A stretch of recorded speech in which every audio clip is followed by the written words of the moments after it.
다음에 세 번째 온도 볼까요?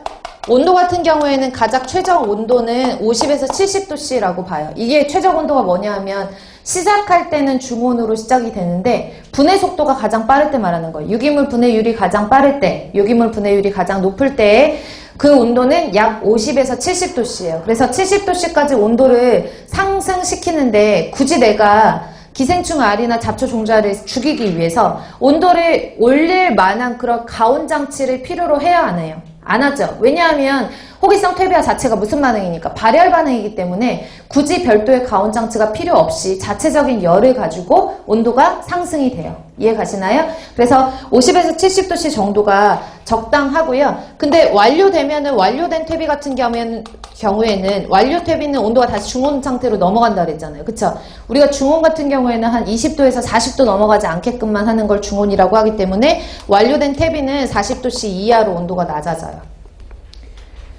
되셨나요? 그래서 고온으로 갔을 때 유기물의 분해 속도, 그러니까 퇴비화하는 그런 속도 같은 것들이 빨라진다라고 보시고 중요한 거는 뭐냐 하면 별도 가온 장치가 필요 없다라는 거.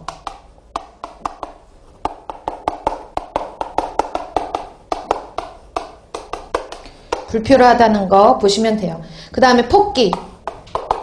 폭기는 뭐 물에다 해주는 거니까 폭이라는 말이 정확하지는 않지만 폭기는 뭐냐 하면 우리가 이제 호기성 퇴비화를 하기 위해서는 호기성이기 때문에 산소가 필요하잖아요. 그 산소를 밑에다 공기관을 깔고 공기를 직접 주입해주는 공기 주입식 방법도 있고요. 보통은 그렇게 하기까지 퇴비화를 하기까지 그런 나중에 보시면 아시겠지만 퇴비화 가치가 그렇게 좋지는 않아요. 그래서 사람들이 퇴비 만들면 뭐예요? 지난 시간에도 말씀드렸다시피 화학 비료면은 그냥 손바닥만한 거 조금씩 뿌려주면 되는데 진짜 그만큼의 효과를 얻기 위해서 우리가 퇴비를 뿌려주려면 몇 푸대를 뿌려야 된다 그랬잖아요. 그렇기 때문에 그렇게 비료의 가치가 높지가 않아서 사실은 그렇게 많이 사용을 하지 않고 사용을 하더라도 우리가 너무 경제성을 많이 따져가지고 돈을 많이 들여가지고 퇴비를 만들진 않아요. 많이 사용을 하지 않으니까.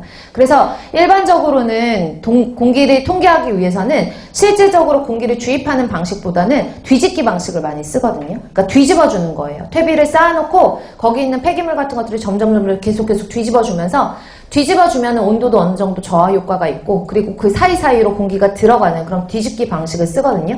그랬을 때 공기 중에 산소 농도가 어느 정도가 돼야지 우리가 호기성 상태를 맞출 수가 있냐 이런 의미의 그 산소 농도라고 보시면 되고 폭이라고 보시면 될 것 같아요. 그래서 폭이 같은 경우에는 10% 정도 대기 중 공기 농도의 10% 정도가 적당하다라고 보시면 돼요.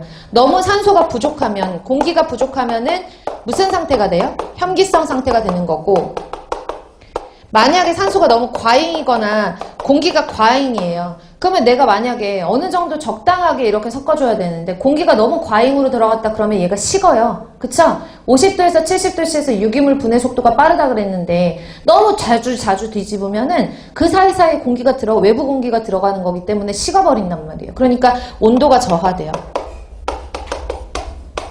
이해 가세요? 그래서 이런 식으로 여러분들이 알아두시면 좋을 것 같고 그 다음에 저기 이어서 쓸게요. 그 다음에 필요한 게 pH. pH 같은 경우에는 앞에서 설명을 드렸으니까 pH는 처음에 영향을 미치는데 무슨 성에서 시작해요?